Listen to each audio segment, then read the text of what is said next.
Good morning from eastern North Carolina on the coast. It is not Wyoming, but I'm here with family having a little time at the beach, and it's a beautiful morning here as the fishing trawlers go out and as the fishermen pass by headed to fish in the inland waterway here where I am located this morning. I am 5 weeks into the Circle of Impact tour.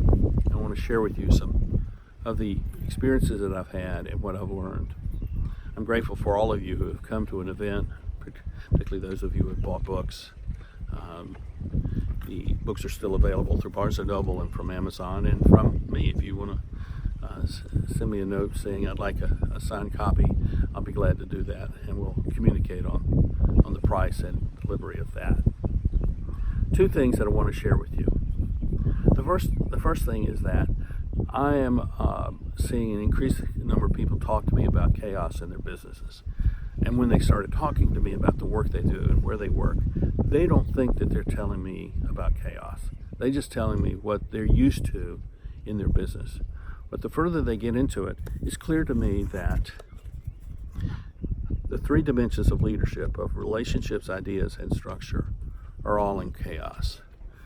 There's a lack of clarity about purpose and a lack of clarity about the values which unify people in their relationships with one another, which create respect and trust.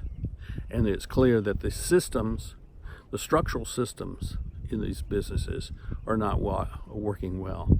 And there's a lot of dependency upon middle managers and supervisors in these businesses to do magic, to make things work when the structure is not set up for them to succeed.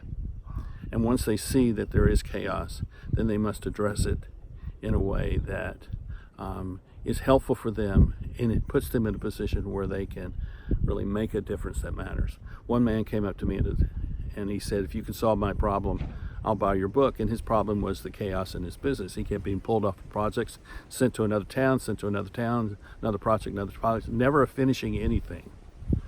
And I told him, I says, "Well, that's chaos in all 3 dimensions. And the solution is that you need to leave. You need to go find a place to work where you can make a difference that matters." And he just smiled at me and he says, "Well, that's exactly what I've done. Thank you for validating my solution, and I'll buy your book." So there is deep chaos emerging in what is happening in businesses, and it's worth noting. And if you are one of these people who is experiencing this, then I'd love to have a conversation with you just how I can support you in the decision process that you need to go through. But it'll be really helpful when you read The Circle of Impact, because that will give you a framework for understanding why these things are happening and what you can do about it. The second thing I want to share with you is that I've been talking with civic leaders across the country about what's going on in communities, and I'm finding that there is also a concern about how there are 2 things that are part of this. One is the concern is that the civic leadership who gets elected tend to be all agenda driven. They have a singular idea, singular driven. They have a singular cause, a singular issue, and that's all that's the only way they see their community.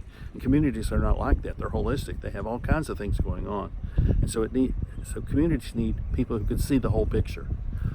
This is another case where the Circle of Impact can be very helpful in how you approach it. I talked with one mayor who actually is utilizing the Circle of Impact every day.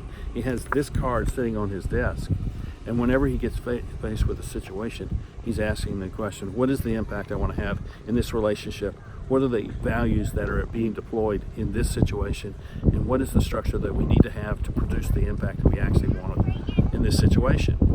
And so that's what's going on in that mayor's office every day, and it can happen with you as well. So I encourage you to think deeply about how you are going to face the continued transitions that we're going through, so that you can become a person of impact and not just allow things to happen to you, but to take some initiative to actually change things. And if it means that you need to change your job situation, change where you work, then you need to begin to plan how you may do that. And if I can help you do that, you can reach out to me, and we can talk about how I can support you in that process. Well, I'm going to go and catch up with my family for breakfast.